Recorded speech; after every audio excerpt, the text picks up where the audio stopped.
Video ini dipersembahkan oleh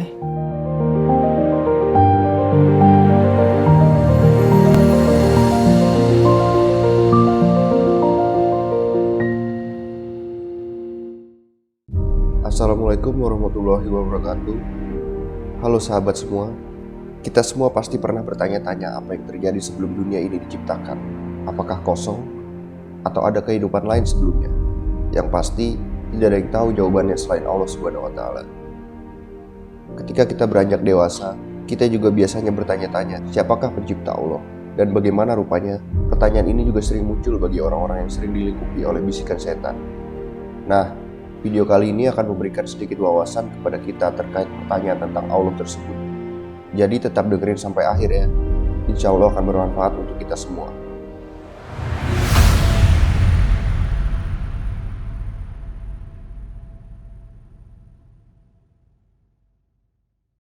Ketika kamu duduk sendirian dan menatap langit, pernahkah terlintas di benakmu tentang bagaimana bentuk Allah itu dan siapa yang menciptakannya?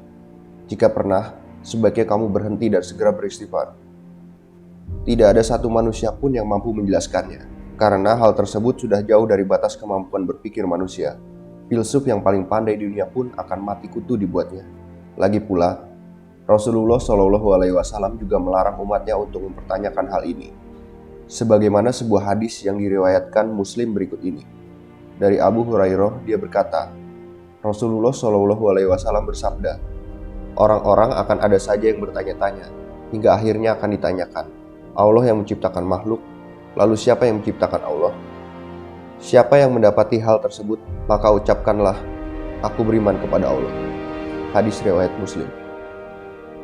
Allah sebagai sang pencipta tidak diciptakan oleh apapun dan keberadaannya tidak disebabkan oleh apapun.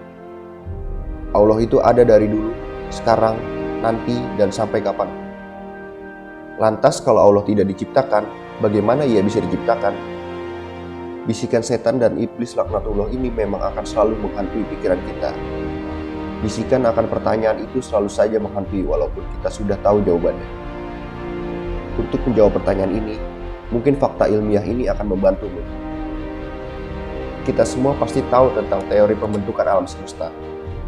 Bahwa alam semesta ini terbentuk dari atom dan teori Big Bang. Lalu, siapakah yang menciptakan atom? Gak mungkin kan atom ada dengan sendirinya? Maka, manusia harus mengetahui tentang adanya sang pencipta, yaitu Allah Subhanahu wa Ta'ala. Pertanyaan lain yang juga dilarang untuk dipertanyakan adalah tentang bagaimana rupa Allah. Allah tidak serupa dengan apapun.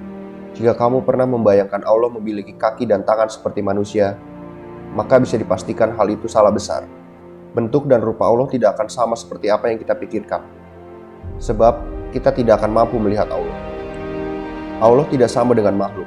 Hal ini telah disebutkan dalam Al-Quran surat Al-Ikhlas ayat 4. Dan tidak ada seorang pun yang setara dengan dia. Melalui ayat ini, Allah sebenarnya ingin menjelaskan secara belak-belakan kepada kita bahwa tidak ada manusia dan makhluk apapun di alam semesta yang bisa menyamai dia, dan manusia tidak akan bisa melihat Allah seperti melihat benda lain di dunia. Bahkan jika kamu membawa teknologi tercanggih sekalipun, Allah dengan segala kekuasaannya tidak akan bisa dilihat dengan mata manusia hingga ia mati. Bahkan Rasulullah SAW sebagai manusia yang paling mulia di bumi pun belum pernah melihat Allah secara langsung. Beliau hanya melihat sebuah cahaya yang membatasi diri beliau dengan Allah ketika Isra Miraj. Begitu pula dengan kisah Nabi Musa yang ingin menemui Allah di Bukit Tursina. Beliau bahkan jatuh pingsan sebelum berhasil melihat Allah Subhanahu wa Ta'ala. Nah, itu dia sahabat penjelasan Islam tentang siapa yang menciptakan Allah dan bagaimana rupanya. Semoga bermanfaat ya.